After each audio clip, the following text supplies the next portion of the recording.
தாய்மொழியை யாரெல்லாம் பேசுகிறார்களோ அவர்கள் அனைவரும் தமிழர்கள்.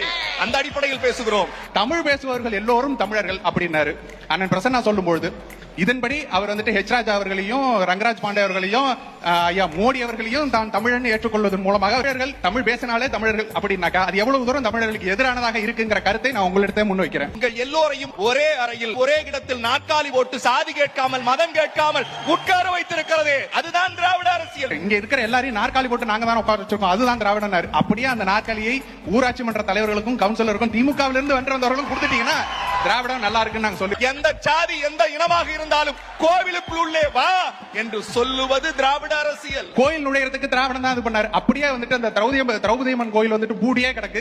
அதை கொஞ்சம் திறந்து அந்த திரௌபதி அம்மன் கோயிலுக்கும் உள்ள நுழைச்சு. திராவிடம் சனாதனவாதிகளுக்கு சாதகமானது, சனாதனத்தை எதிர்ப்பவர்களுக்கு பாதகமானது. சனாதனம் என்றால் என்ன?